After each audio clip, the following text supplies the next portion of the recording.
నమస్తే, welcome to VFM news. నేను తరంగిణి. ముందుగా బులెటిన్లో హెడ్లైన్స్ చూద్దాం. పార్లమెంట్ వర్షాకాల సమావేశాల తేదీలు ఖరారు. పహల్గామ్ దాడి, ఆపరేషన్ సింధూర్పై చర్చకు విపక్షాల డిమాండ్. కులగణనపై కేంద్ర ప్రభుత్వం కీలక నిర్ణయం. 2 దశల్లో దేశవ్యాప్తంగా కులగణన.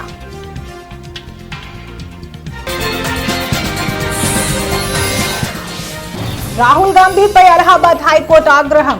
ఆర్మీపై అనుచిత వ్యాఖ్యలు చేయడం తగదు.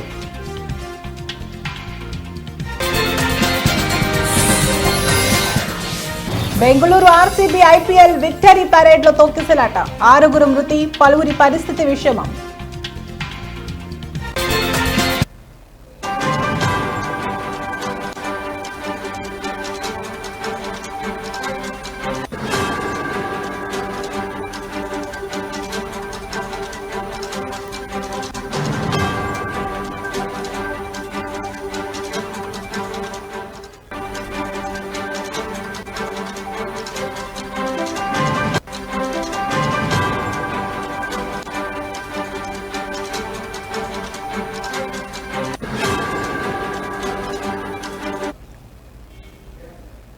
Breaking news. కేంద్ర ప్రభుత్వం పార్లమెంట్ వర్షాకాల సమావేశాల తేదీలను ఖరారు చేసింది. జూలై 21 నుంచి ఆగస్టు 12వ తేదీ వరకు ఈ సమావేశాలు జరుగుతాయని పార్లమెంటరీ వ్యవహారాల శాఖ మంత్రి కిరణ్ రిజిజు ప్రకటించారు. మొత్తం 23 రోజుల పాటు సాగే ఈ సమావేశాల్లో పలు కీలక బిల్లులను ప్రవేశపెట్టడంతో పాటు జాతీయ భద్రత, ఆర్థిక స్థితిగతుల వంటి అంశాలపై కూడా చర్చ జరిగే అవకాశం ఉంది.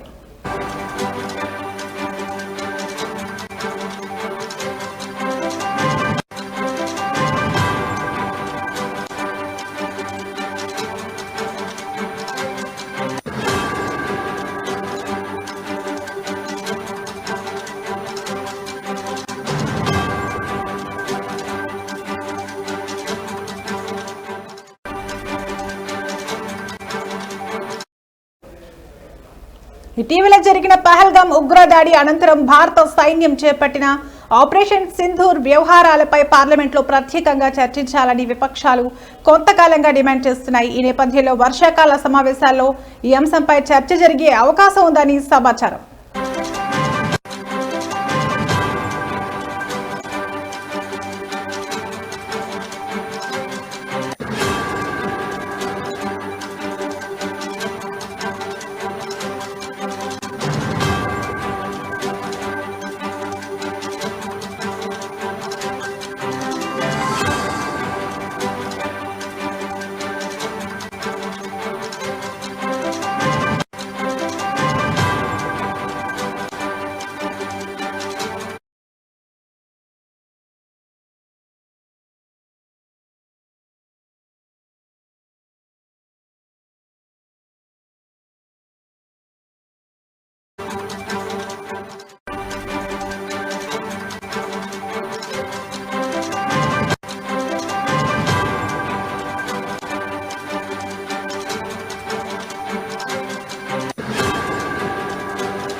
బ్రేకింగ్ న్యూస్ చూస్తున్నాం. కులగణనపై కేంద్రంలోని NDA ప్రభుత్వం కీలక నిర్ణయం తీసుకుంది.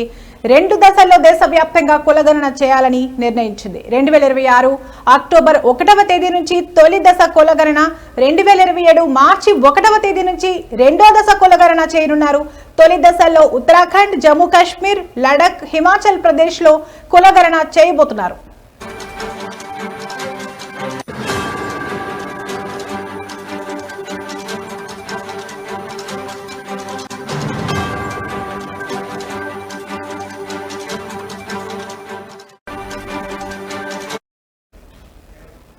మరోవైపు కులగణనపై కేంద్ర కేబినెట్ ఇప్పటికే నిర్ణయం తీసుకున్న విషయం తెలిసిందే. కులగణన పేరుతో కాంగ్రెస్ పాలిత రాష్ట్రాల్లో సర్వే చేయించారని, ఆ సర్వేలో పారదర్శకత లేదని కేంద్రం పేర్కొంది. దేశవ్యాప్తంగా పారదర్శకంగా కులగణన చేయాలన్నదే మోడీ ప్రభుత్వ సంకల్పమని కేంద్ర మంత్రి అశ్విని వైష్ణవ్ చెప్పారు. వచ్చే జనాభా లెక్కల్లోనే దీనిని చేర్చుతామని కేంద్రం ప్రకటించారు.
Breaking news.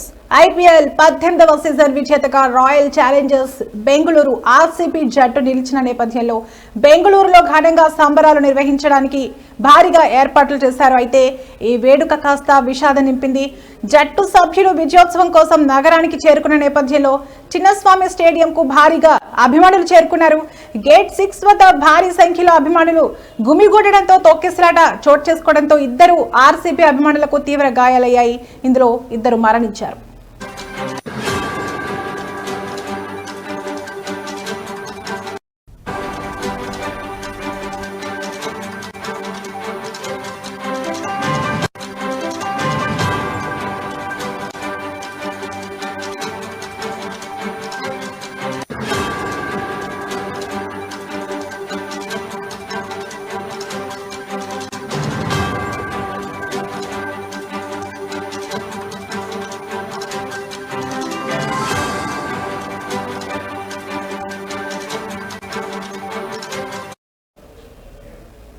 అలాగే ఈ ఘటనలో 15 మందికి పైగా గాయాల పాలయ్యారు.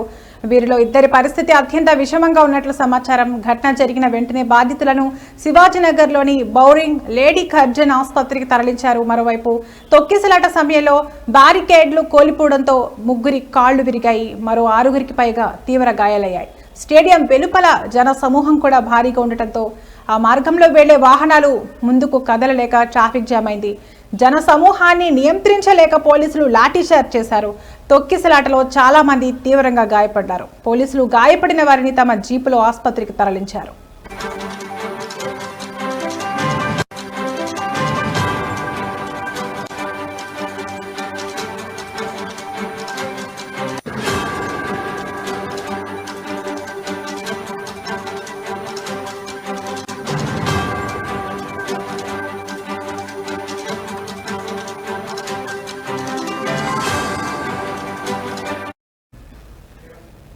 ఆర్సీబీ విజయం తర్వాత అభిమానులు సంబరాల్లో మునిగి తేలుతుండగా ఇలాంటి విషాదకర ఘటన జరగడం అందరినీ కలిచివేసింది. ఆటగాళ్లను చూడాలని స్టేడియం వద్ద అభిమానులు పెద్ద సంఖ్యలో చేరడం వల్ల వేదిక వద్ద భారీగా జనం రావడంతో పోలీసులు వారిని అదుపు చేయడంలో నియంత్రణ కోల్పోయిన పరిస్థితుల్లో తొక్కిసలాట జరిగింది.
బ్రేకింగ్ న్యూస్ చూస్తున్నాం.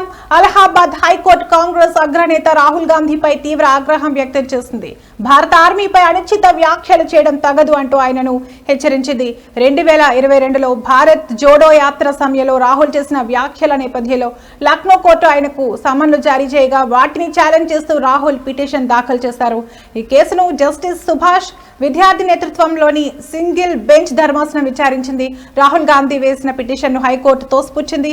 ఈ సందర్భంగా ధర్మాసనం స్పందిస్తూ వాక్ స్వాతంత్రం పేరుతో ఎవరైనా ఒక వ్యక్తి అయినా లేదా ఏ సేన అయినా పరువు నష్టం కలిగించే వ్యాఖ్యలు చేయడానికి హక్కు లేదని స్పష్టం చేసింది.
భవిష్యత్తులో భారత సైన్యం గురించి ఈ తరహా అనుచిత వ్యాఖ్యలు చేయరాదని హైకోర్టు రాహుల్ కు హెచ్చరిక జారీ చేసింది. కాగా 2022లో భారత్ జోడో యాత్రలో రాహుల్ మాట్లాడుతూ చైనా సైనికులు అరుణాచల్ ప్రదేశ్ లోకి చొచ్చుకొచ్చి భారత ఆర్మీపై దాడులు చేస్తున్నారన్నారు.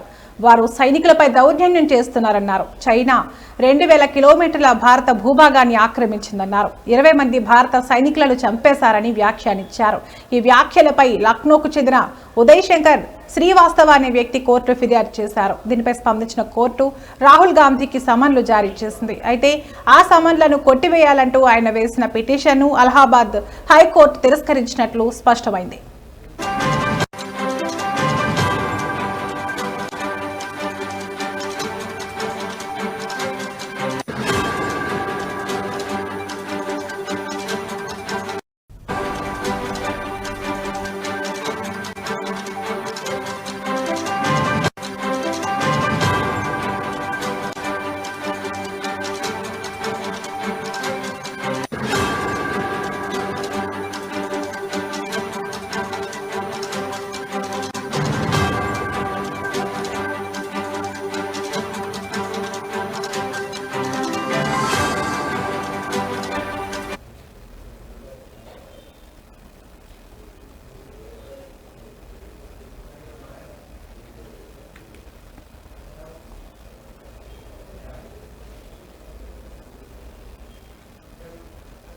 ఆంధ్రప్రదేశ్ రాజకీయాలు నిజమైన వెన్నుపోటుదారులు ఎవరైనా ఉన్నారా అంటే అది వైఎస్ జగన్ మాత్రమే అని ఎమ్మెల్యే కొలికపూడి అన్నారు. ఎన్టీఆర్ జిల్లా తిరువూరులో ఆయన సమావేశం నిర్వహించారు. సరిగ్గా సంవత్సరం క్రితం ఆంధ్రప్రదేశ్ రాజకీయ చరిత్రను మార్చింది ఈ రోజు అని ఆయన అన్నారు.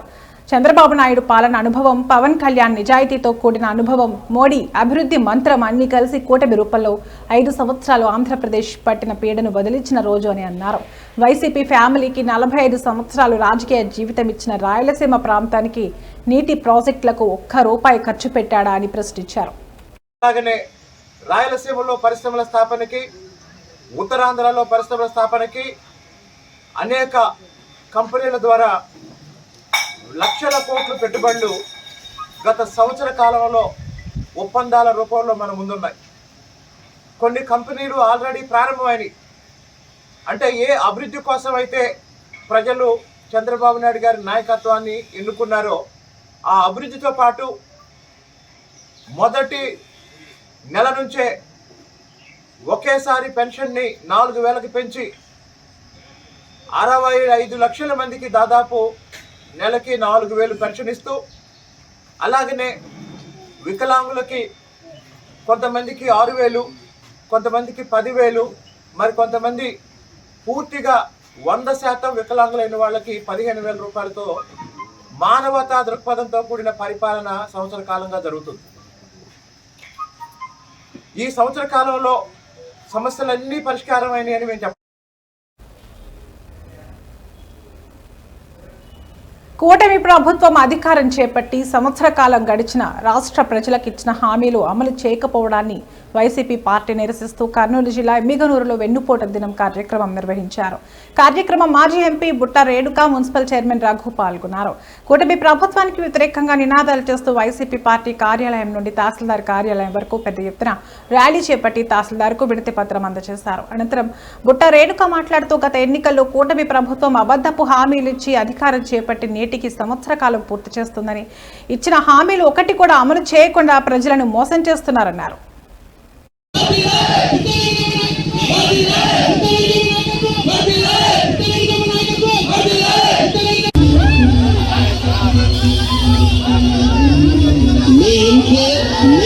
ఎలక్షన్స్ కి ముందర సూపర్ 6 అంటూ ఏదైతే హామీలు ఇచ్చారు, అంతేకాకుండా ఇంకా చాలా చాలా అబద్ధపు హామీలను చెప్తూ ప్రజలని మోసం చేసి ఈరోజు సంవత్సరం గడుస్తున్నా ఎటువంటి సంక్షేమ పథకాలను అమలుపరచకుండా ప్రజలకు వెన్నుపోటు పొడిచారు.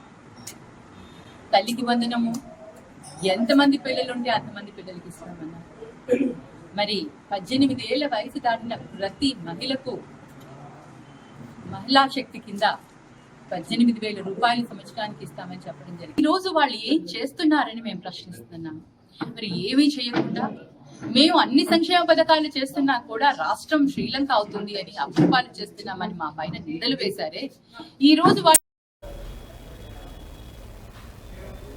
ఇవి ఇప్పటి వరకున్న బులెటిన్ అప్డేట్స్. మరో బులెటిన్లో మళ్ళీ కలుద్దాం. నమస్తే.